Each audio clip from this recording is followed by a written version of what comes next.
বন্ধুরা দেখো এখন বাজে রাত্রি 9টা। তো গ্যাস শেষ হয়ে গেছে।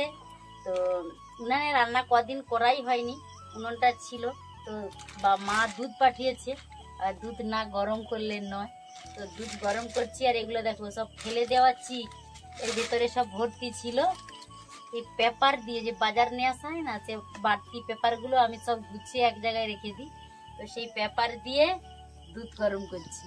ভাবছি জ্বালন আর বার করবো না, এই পেপারগুলো তো সেই নষ্ট হবে, ফেললে হায় হায় হায় হায় হায়, জলদি জলদি জলদি। তো দুধ উতলিয়ে একদম উনানে পুড়ে গেছিল। তোমাদের সঙ্গে কথা বলতে বলতে আমি এদিকে লক্ষ্য না করে দুধ উতলিয়ে গেছে উনুনে পড়ে। যাই হোক, এই পেপারগুলো আমি তোমাদের বললাম না, আমি ফেলে রাখি না, বাজার করা হয়, সব পেপার আমি এক জায়গায় জড়ো করে রাখি।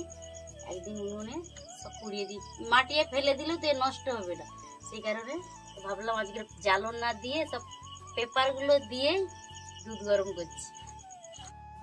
বন্ধুরা এখানে দেখো অন্ধকার লাগছে কেন, তো এখানে হচ্ছে কোনো লাইটের ব্যবস্থা নেই। এটা হচ্ছে তুলা উনুন, এই যে কড়ার উপরে উনুন আছে, তো একে নিয়ে গিয়ে রান্না করি। তো আর এখানে হচ্ছে রাতে রান্না করি না, যেহেতু গ্যাস শেষ হয়ে গেছে, তো তার জন্য অন্ধকার দেখতে পাচ্ছ।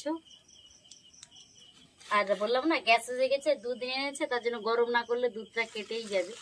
তো সেই কারণে গরম করে নিচ্ছি। আর তোমরা ভাবছো যে অন্ধকারে বসে বসে মানে রান্না করছে বা দুধ গরম করছে, না, এখানে লাইটের ব্যবস্থা নেই। যাই হোক বন্ধুরা, গুড নাইট সবাইকে, টাটা।